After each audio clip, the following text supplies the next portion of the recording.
자, 다시 역사학계 원로 교수님이신 김은무 교수님 자택에서 인터뷰가 계속되겠습니다. 이번 주제는 그런데 이승만은 귀국하고부터 이승만의 구원 정통 대한민국을 수립하는 것이 이승만의 정치적인 이상입니다. 왜 그러냐 하면은 상하이에 있는 정부는 망명정부, 임시정부지만은 이승만 자신도 망명정부, 임시정부의 대통령을 역임했습니다만은 그것이 대한민국의 정통 정부는 아닙니다. 그래서 자기는 정통 정부인 대한민국을 수립하기 위해서 노력을 하고 했던 것입니다. 그래서 마침내 이승만은 1948년 50 총선거를 실시하는데 이 50 총선거를 그냥 실시하는 것이 아니라 국제적으로 대한민국 정부가 아이덴티 정부라는 것을 알게 하기 위하여 UN 감시하에 최초로 50 총선거를 실시해서 이 선거에 의해서 대한민국 정부가 탄생되고 이승만 대통령의 취임을 하게 되었다는데 역사적인 의의가 있는 것입니다. 1호부터는 좌익 계열에서는 정통정부가 아니다. 그것은 어디까지나 남북이 분단된 상태에서 수립되었기 때문에 이것은 정통정부로 볼 수 없다. 이러한 입지에서 좌익 계열에서는 반대했던 것입니다. 그럼에도 불구하고 대한민국 정부를 수립을 해서 정통정부를 수립을 해서 대한민국 정부가 UN 총 감시하에서 50 총선거를 실시해서 대한민국이 탄생이 되고 자신이 대통령에 당선이 되었다는 데 역사적인 의의가 있는 것입니다. 이걸 이렇게 해서 우리의 정통 정부임을 국제적인 지지와 또 인식을 얻는 데 큰 도움이 된 것으로 보입니다. 예, 질문이요. 그 당시에 그러면 1948년이라면 그 중학교 1학년, 2학년 때 나이가 지금 김 교수님 14살 때 안동 계시죠? 안동 중학생인데 중학생. 그때 여론이 이승만 대통령 정읍성이 해가 남북한에 이런 분단되었으면은 남한에도 정부가 수립되는 것을 당연하게 생각했습니까? 아니면 이거 통일정부 수립하고 평양에서 같이 해야지 하는 그런 분위기, 그 분위기 어땠습니까? 그 당시에 어떠냐면은 이승만이 대통령이 되기 전에 정읍이라는 데 있어요. 정읍. 예. 그 전라북도 정읍에서 유세를 하는데 무슨 말을 하는가 하니 우리 손으로 정부를 수립하겠다. 정부에서 좌익계에서는 절대 그것을 반대하는 것입니다. 왜 그런가 하니 남북이 분단한 상태에서 무슨 정통정부냐 이렇게 생각해서 대립이 되었던 것입니다. 그러나 이승만은 정읍 유세에서 발언한 대로 유세한 대로 자기는 대한민국 정부를 수립을 하겠다 이런 결심을 하고 시작을 해서 결국은 UN 감시하에서 50 총선거를 실시해서 UN의 국제적인 소위 리레이션을 파트너십 리레이션을 가진 상태에서 했기 때문에 이것이 정통정부로 인정된다. 그때 말씀, 중학생이지만은 김 교수님은 그 소식을 들었을 때 전혀 그 개념이 없었습니까? 아니면 그렇게 이승만 대통령 이 박사님 주장하신 대로 가야 된다고 생각하셨습니까? 그때 그 개인적인 생각 어땠습니까? 그래서 나는 그 당시에 중학생 때입니다만은 이승만의 그 대한민국 정부를 수립하겠다는 아이디어는 대단히 참 잘한 일이고 또 그것을 적극적으로 지지했던 그 주변의 학생들이나 친구들 모임들 분위기는 어땠습니까? 안동 분위기는 애들 모르고요. 애들 모르고, 예. 그들 모르고 예. 나 자신은 예. 정치 감각이 그렇게 뛰어났던 것입니다. 아니 근데 그 당시에 그 해방 이후에 사회주의 주장하는 것이 60%, 70%였다고 미국적이 발표를 했는데 그 안동에서도 사회주의로 가야 된다고 하는 사람이 있었습니까? 그런데 그것을 왜 그런가 하니 한국에 파견되어 있는 좌익 계열들은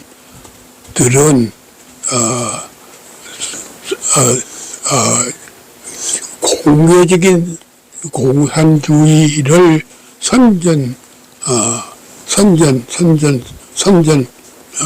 선전하고 또 이것을 말을 듣지 않으면은 양민을 삭살하고 또 집을 불태우고 하는 그런 짓을 하게 된 것입니다. 이것이 빨갱이의 소위 북한에서 파견된 빨갱이의 짓입니다. 이 사람들이 적극적으로 선거를 반대하는 거예요.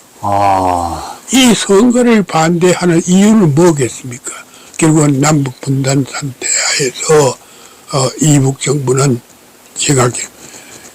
그런데 그 당시에 이제 그 대립되는 인물이 백범 김군데 이 백범은 어디까지나 남북 합의하에서의 통일 정부를 수립하는 것이 그의 정치적인 이상인 것입니다. 그러나 이승만은 천만의 말씀, 좌익과 연대해서 정부를 수립한다는 것은 이것은 결국은 북한에게 불복을 하는 것이다 하고 완전히 이승만과 김구는 정치적인 노선이 달라요. 왜 안 되니까 그 김구는 자기는 평양 가겠다 이겁니다. 평양 김일성을 만나서 김일성과 남북 간의 정치단체들이 합의하에서의 통일정부를 수립하겠다 하고 북한을 가겠다. 가봐라. 너희들이 하는 짓은 전부 다 이것은 나라를 팔아먹는 짓이다. 하고 이렇게 완전히 백범과 김구는 이때부터 서로 노선이 달라지고 또 생각해 보세요. 북한으로 가서 김일성이 뒷다리를 잡고서 김일성에 끌려가서 남북 정치단체 연합회의를 열면서 이것은 정치적으로 해결할 문제다. 그리고 또 뿐만 아니라 북한은 이것을 예정하기 위해서 재빨리 소련군을 철수시켰습니다. 남한도 미군을 철수시켜라. 남한도 미군을 철수시켜서 남북 합의하에서 총선거를 실시하다. 이렇게 남한에서의 미군 철수를 들고 나선 것입니다. 그때 14살 때였는데, 그러면 김구라든가 김규식이가 평양을 가는 거에 대해서 김교성은 어떤, 이거 안 된다고 보셨습니까? 아니면 거기에 대해서 의식이 없었던, 그때 당시 물론 그 당시에서 내가 반대하기로서니 예. 그것이 될 리도 없을 거리와 난 또 다만 나는 끝까지 이승만의 노선을 지지하고 또 이것을 받들었던 것입니다.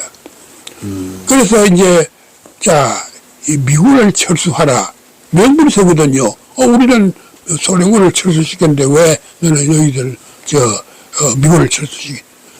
미군 철수가 이거요. 굉장히 정치적인 이슈가 되는 것입니다. 미군 철수를 하게 되면은 남한을 정치적인 합의에 의해서 통일 정부를 수립할 수 있다는 김일성의 그 정치적인 이상이 바로 그겁니다. 그 김일성의 이상과 정치적인 이상과 백범 김구의 이상이 들어맞았단 말이에요. 그러니까 이제 그 남북 정치 회담이 실시되어서 실시됨에 따라서 이승만 대통령은 백범은 김구에게 김일성에게 녹아났다. 이렇게 이제 막 하게 돼요. 그 말을 듣고 김일성은 말이지 바로 박정희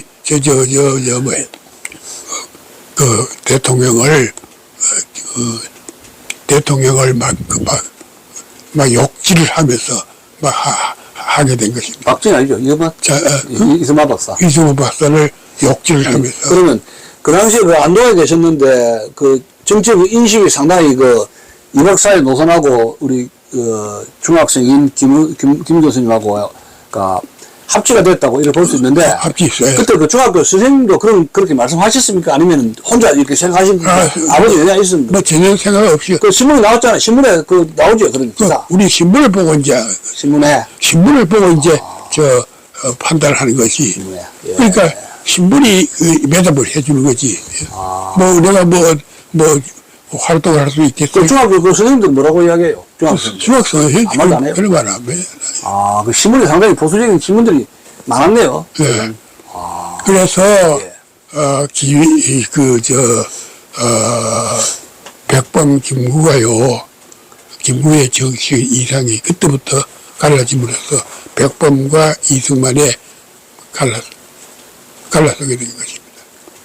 결정적으로. 그때까지는 뭐 하더라도 백범과 이승만은 서로 정치 이상이 같았는데 그로 인해서 갈라지게 된 것이죠. 아니 그 김구가 상해 중정 시절 보면 처음에 안창호 밑에서 좀 문직이라도 해주십시오 해가지고 굽신굽신거리면서 가서 하나 경호실장 완장 한자 차고 시작이게 안창호 석에 행으로 나오잖아요. 그래, 맞아. 학력이 없잖아요. 학력이. 그런데 그때부터요. 그때까지는 이승만과 김구는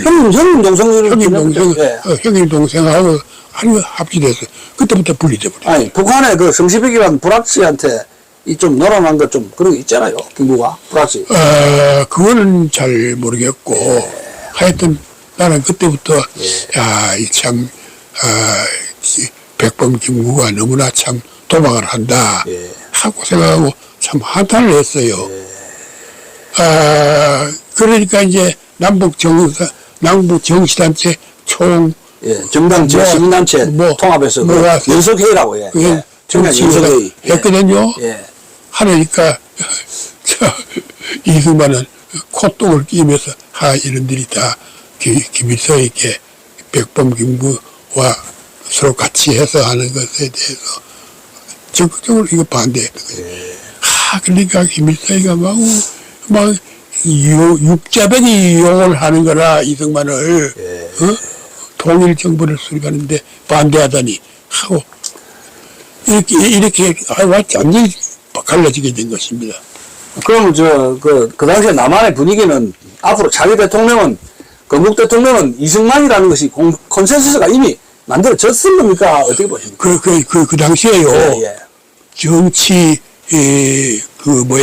신문에 보도하기를 앞으로 대통령이 누가 될 것이냐 하는 것을 이것을 이제 여론조사 했겠죠. 여론조사를 했어요.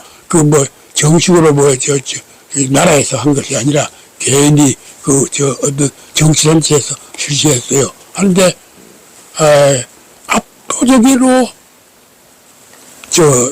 이승만이 대통령이 돼야 된다는 것이 나와요. 그 통계가 나옵니다. 대세로 이승만 박사인데 김구가 표 떨어지고 콘에 모르니까 2판4판 그러니까 말이지. 2판4판이에요. 김일성은 말이지. 꼴찌야. 그 여론조사에 꼴찌야. 아주 압도적으로 이승만이요. 그래서, 자, 그걸 제가 50년대 참 궁금한 게, 49년도입니까? 그 반민특위 해가지고, 6.25 1년 전에, 그 반민특위를 해가지고, 친일파 청산하라 해가지고, 국회에서 이제 압박을 가하고 해가지고, 반민특위가 구성이 됐는데, 그게 한 6개월 하다가, 그게 해산되고 1년 뒤에 6.25 터졌지 않습니까? 그때 그 분위기를 어쨌습니까? 그때 분위기 좀 말씀해 주세요. 언제요? 49년도에 반민특위 조직하고 경찰하고 이렇게 충돌하고 했지 않습니까? 국회하고. 그거 어떻게 됐습니까? 그때 분위기 어린 시절에 신문에도 보도 나오고 그랬지 않습니까? 그거 좀 말씀해 주세요. 예, 그때 이제 어떻게 된 거 아니? 그때 소위 이제 반민특위라 해서 그 기구가 만들어서 예. 국회에서 만들어졌죠. 친일파를 다 잡아들여요. 그랬죠. 뭐 수사권도 있고 수사권도 있더라고요. 그 첫 번째 체포된 사람이 출은 이광수요. 그렇죠. 이 수갑 거 사진 나왔더라고요. 수갑 찬 거. 그 첫 번째 인물이 출은 이광수입니다. 출은 이광수는 한마디로 말하면은 친일파라기보다는 면전복부입니다. 앞에서는 친일, 돌아서면은 항일운동, 독립운동 이렇게 했는데 제일 첫 번째로 체포되어 투옥한 사람이 바로 이광수입니다. 이광수를 체포하니까 얼마나 당황하겠어요. 그래서 그 가족들이 다 돌아다니면서 옥살이를 하고. 그 위원회가 체포권을 갖고 있었네요. 체포권을. 그렇지. 경찰에. 경찰권을. 와. 예. 수사. 와, 무시무시한 권한이. 그래서, 심지어, 마다들이 말이야. 주는 이광수의 마다들이, 자기가 말이야. 아버지 대신으로 옥살을 하겠다 하고 그 작단을 치고 야단났습니다. 그래서 그 사건은 바로 이승만을 때려잡겠다 이거예요. 그쪽으로. 친일파를 구실을 해가지고 대통령까지. 그래서 그러면 그 친일파를 이광수를 체포해서 하게 한 그 배경의 인물은 북한 좌익 계열이. 북한 좌익 계열이 그렇게 부추깁니다. 부추겨서 그래서 결국은 그래야 명분이 서는 거지요. 자, 친일파를 없애버리고 우리끼리 협의해서 대한민국 한국 정부를 수립하겠다 이거예요. 안 그러겠어요? 그 명분이 서는 거지. 제가 궁금한 게 좀 자꾸 되풀이되는 건데 제가 좀 기자적인 그런. 이광수 연구의 출발이 어릴 때부터 하자는 건 아니고 언제 누굴 만나가 어떤 계기로 이광수의 딸이만 했든지 하여튼 누가 어떻게 해서 무슨 권유로 이걸 연구에 착수했든 그것 좀 구체적으로 말씀해 주십시오. 언제부터 무슨 권유로 갑자기 한미관계 하시다가 이광수 연구로 뛰어들었냐는 겁니다. 뭔가 이게 계기가 있었을 거 아닙니까? 그냥 처음부터 그건 아니잖아요. 어떻게 언제부터입니까? 그러니까 그게. 책을 읽으시는 겁니까? 아니면 누가 그렇게 권유한 겁니까? 내가 이제 한 번은 고서점에 들르니까. 고서점에, 예. 고서점에 들리니까, 일본 말로 아주 참 붓글씨를, 써서 하는 편지를, 이광수가 쓴 편지를 발견을 했어요. 헌책방에서? 그래서 내가 자꾸 내가 막 한탄을 했어요. 그걸 사서 보셨구만요. 내가 샀다고요. 예. 거야 아마. 그 전국적으로 옛날에는 헌책방이 많았습니다. 유명한 헌책방. 요새 싹 없어져 버렸어요. 그래서 내가 이제 그걸 이제 그것을 구입을 했단 말이야. 그러면 그 편지를 이제 분석을 쫙 해보니까. 그 일본말 좀 어느 정도 하시죠? 일본말. 그래도 할 수 있죠. 예. 그 내용이 뭡니까? 그래, 결국 이제 내가 이제 독립운동을 이제 그만두고, 그야말로 한마디로 참, 내선 일체에 협력하겠다 하는 그런 내용이야. 예. 그건, 예. 그러면 누구한테 보냈느냐? 바로 그때 일본에서는 창씨 개명을 했거든. 예. 응? 30몇 년, 30년 초반인데. 창씨 개명을 했는데 이광수가 1차로 말이야 경성 부청에 가서 자발적으로 했잖아요. 자발적으로. 예. 가야마 미스로 예. 향산 광랑 가야마 미스로를 갖고 경성 부청에 상시 개명을 하고 나서 이 편지를 썼어요. 그 누구냐? 일본의 가장 국부론자인 도쿠도미 소호한테 편지를 썼어요. 아, 무슨 교문이 있더라고요. 이걸 보니까. 예. 도쿠도미 소호한테. 그 책 어디지? 하여튼 예, 말씀하세요. 예. 도쿠도미 소호한테 편지를 보냈어요. 내가 지금부터는 독립운동을 그만두고 내선 일체 적극적으로 협력을 하겠다 하고 향산 광랑의 이름으로 그 편지를 보낸 거야. 나는 그 편지를 입수를 하고 나서 내가 한탄을 했어요. 이토록 이광수는 친일파구나. 그 책, 그 자체를 보면은 지독한 친일파야. 예. 근데 이것을 가지고 마구 이승만을 때려잡으려고 마구 돌을 던지는 거야. 안 되겠다 싶어. 그래서 내가 그것을 연구를 해서 1000페이지가 넘는 책을 그 책을 낸 것입니다. 그 이광수 딸이 만나게 된 그거는 어찌 됐다 그랬죠? 그거는 어디 연결? 그래서 나는 그때 이광수의 딸이 막내 딸이 첫 번째 딸은 이정란이고 이정란 이제 막내 딸은 이정화야. 이정화 미국 이정화야. 재밌었어. 이정화가요 6.25 사변 때에 이제 부산으로 이제 모두 피난 갈 거 아닙니까? 예. 그때 아버님 준원이라는 그 자서전 비슷한 것을 썼어요. 아, 1차로 책을 썼구만요. 그때 내가 어릴 때 말이지 중학교 2, 3학년 밖에 안 될 그때야. 근데 그걸 말이지. 읽었습니까? 그것을 내가 그 두의 상권에 있으면서 그 책을 구해서 읽었어요. 이정화 박사를 언제 한번 만나보지 하고 내가 말이지 아주 내가 꿈에도 그립도록 그렇게 말이지 그리워했던 것이고. 그럼 교회 가서 막 좀 비신 거 아닙니까? 예. 만나게 해주십시오. 이렇게 예. 꿈이 이루어져 버렸네요. 그래서 내가 그렇게 예, 계기가 됐고. 그렇게 계기가 됐는데 예. 웬걸 나는 이정화 박사를 만날 수가 없다. 예. 이정화 박사가 뭐가 답답해서 나를 만나겠느냐. 그런데 그 논문을 예.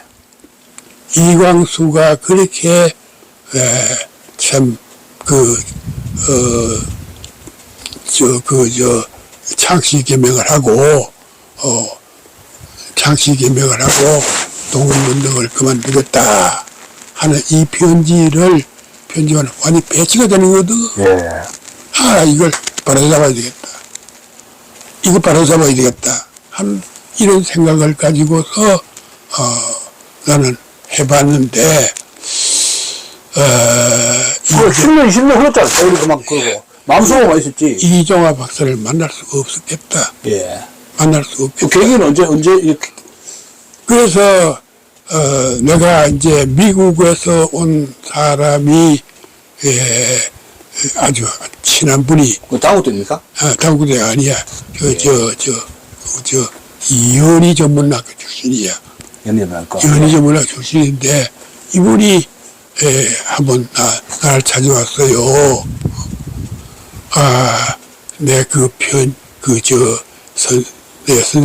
내라의 논문을 읽어봤는데 하도 감격해서 그 논문을 그 이정화 박사 갖다 바쳤다.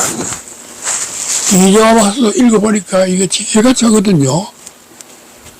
이거 단국대학 김원모 교수를 자기도 만나고 싶은 생각이 있었어요. 그래서 춘원학회가 성립이 되고 할 때에 한국에 왔다. 김원모 교수를 만나야 되겠다. 그렇게 그래야 되는 거군요. 그래서 만나가지고 적극적으로 나는 그 춘원 연구학회를 적극적으로 했지. 내가 우리 원조하겠다. 이렇게 하면서 춘원학회가 성립된 것이다. 아니, 그럼 정학회를 중심으로 해서 이광수 연구가 10년이 넘었는데, 그럼 어느 정도 지금 진척되고 발전되고 있었습니까? 잡지가 계속 나오는데, 이제는 이광수뿐만이 아니라 일제시대 때나 이런 데 문학적으로 굉장히 포괄적으로 연구를 굉장히 많이 하고 있죠. 물론요. 그러니까 이제 그때, 그럼 밝혀진 것이 친일파들의 다양한 종류, 속성, 그 다음에 이제 이중생활 이렇게 해가지고 단순한 친일이 아니라 굉장히 복잡하게 얽혀있다는 내면의 세계를 밝혔구만요. 단순한 이런 게 아니라. 그게 한국이 큰 업적. 요새 보니까 이광수 문제에서 많이 들어가 있어요. 속도가 벌었어요. 그렇죠. 많이 이야기했는데, 굉장히 많이 들어갔어요. 그런 이야기. 매도하는 그런 것이. 그래서 이제 이광수, 나의 아버님 춘원. 예, 그 책이 있더라고요. 그 책이, 예. 자서전 비슷한 거야. 예. 그런데 거기에서도 밝혀놨지만은, 결국은 나는 말이죠. 그 때문에 춘원학회가 성립이 됐다 하는 것은 내가 자부라는 거예요. 예. 그때 이국에 끌려갈 때는 가족들 안 데리고 가고, 그 남자만 괴뢰군이, 북괴군이 데려가고, 이 가족 식솔들은 안 데려갔더라고요. 보니까, 자료를 보니까. 맞아. 그거 좀 특이해요. 여인들만 끌고 갔죠. 예. 그러니까, 그러면 이승만 대통령 시절에 친일파 청산 작업에 대해서 그거 좀 평가를 해 주시죠. 이 박사, 이 대통령을, 그 정권을 친일파로 몰아간 의도가 좀 있었습니까? 아니면은, 그거 좀 어떻게 그때 상황을 어떻게 보십니까? 그때는, 바로 이거 터졌잖아, 1년 뒤에. 그때는,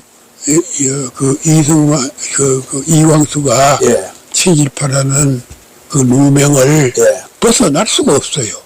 그렇겠네. 자기 말로 끌 수가 있습니다. 워낙 그렇게 예. 글을 쓰고 적극적으로, 예.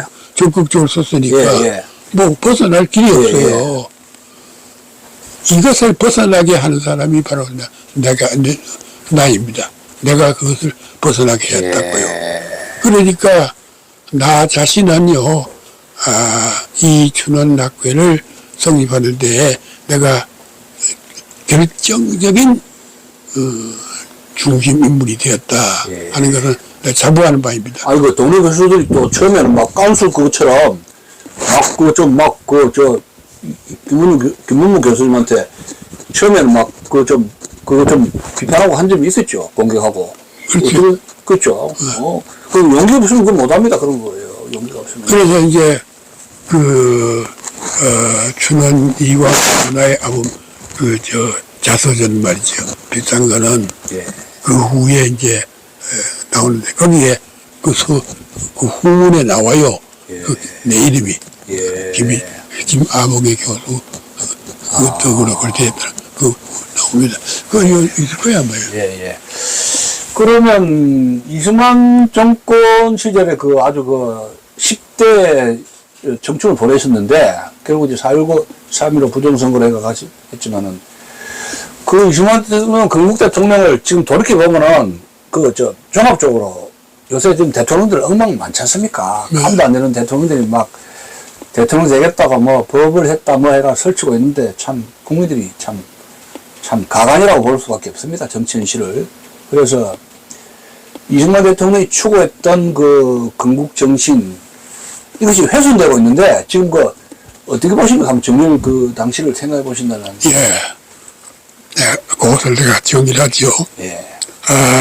뭐냐면은 이승만은 어디까지나 정통정부 아이덴티티가 있는 정부를 수립을 해야 된다 하는 것이 이승만의 그 주장이야. 그래서 이것을 전략적인 파트너십. 그러니까 일종의 이제 유엔 뜨뜻하게 아주 명분이 있는 유엔 감시하에 총선거를 실시하여서 선출된 대통령 또 수립된 대한민국 정부, 이것이 이승만의 정치적 이상이야. 이 정치적인 이상을 달성하려면은 결국은 대한민국 정부를 수립을 해야 된다. 북한의 김일성은요, 적극적으로 반대하는 거야. 어디까지나 이것은 남북 정치적인 그 회합을 해서 통일 정부를 수립을 해야 된다 하고 적극적으로 반대하는 겁니다. 그래서 그 여파가 바로 4.3 사건, 11사건, 여순 반란 사건, 이런 사건이 모두 다 이걸 반대하는 거예요.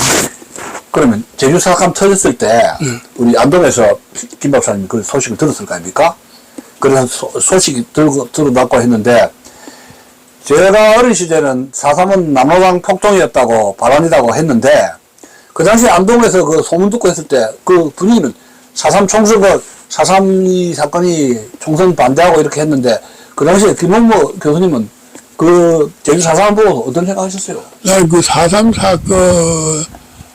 사건이 소위 이제 북한의 그러한 정치적인 지령에 의해서 발생했다는 사실을 나는 그 당시에는 그 소상한 내용을 몰라요. 소상한 내용을 모르고 다만 여순 반란 사건, 또 10월 1일 날 또 대구에서 났습니다. 대구. 11 폭동 사건. 그것만 알지 그건 잘 몰랐어요. 솔직히 말해서. 그래서 그건 그렇고 결국은 이렇게 해서 이제 유엔 감시하에 명분이 얼마나 섭니까 이거. 이 유엔 감시하에 총선거를 실시해서 대한민국 정부가 탄생되고 또 이승만 대통령이 탄생된 겁니다. 그래서 결국은 이것이 끝나고 나서 모두가 이 4.3 사건이니 여순 반란 사건이니 하는 것은 바로 이 사건에 결부해서 반대하는 세력들이 일으킨 것이다. 이렇게 생각을 하게 된 것입니다. 그 46년 10월 1일 10월 폭동이 있지 않습니까? 46년. 그때도 그 소식을 우리 김교수 어르신이 그 안동에서 들었지 않습니까? 그 이야기 좀 해주세요. 그때 그 어땠는가? 미군정이 막 못된 짓을 했는지 아니면 남로당이 사고를 쳤는 건지 그때 분위기 어땠습니까? 그것 좀. 46년 10월 폭동. 그런데 이제 해방이 되고 나서 미군정요? 미군정. 예. 미군정은요. 예. 철저하게도 좌익에 놀아나는. 자익 실체를 모르고 그냥 이리 쓰려고 저리 쓰려고. 아이고, 완전히 좌익이야. 좌익이라고 다 봐주고 말이지. 그래서 결국 나중에는요, 이승만이가, 그 남로당 전험하고는 상종할 바 아니요. 완전히 끊어버렸습니다. 그 미군정이 이 남로당이라든가 좌익에 이렇게 마음대로 행동하는 거를 그냥 프리핸드로 방치를 하면서 그 46년 10월 폭동이 터졌다 그래 보시네요. 예, 그래서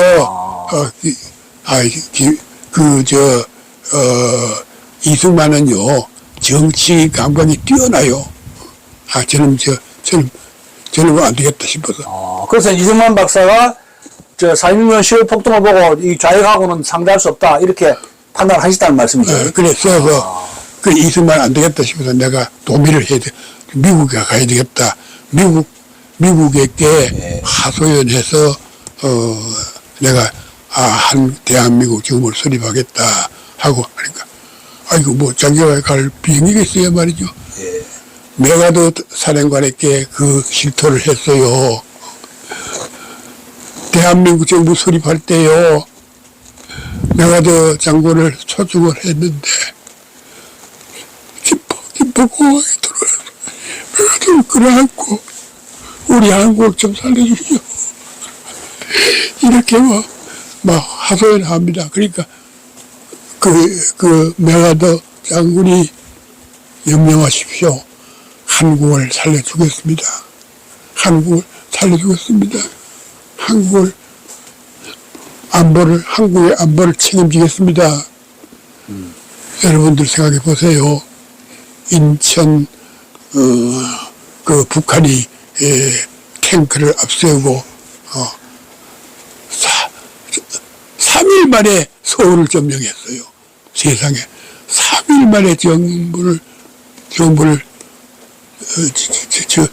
서울을 점령하고 나서, 이승만은요, 긴급하게 한강다리를 건너고 나서 한강다리를 폭발을 시킨 뒤에, 그 대전이죠, 대전? 예, 대전. 대전으로 내려가서 예. 대전에 있는 그 국민학교 교무실에서 타이프라이터를 꺼내서 타이프라이터를 칩니다. 누구에게? 트루만 대통령에게 편지를 쓴 거야. 트루만 대통령에게 간절한 편지를 한 거야.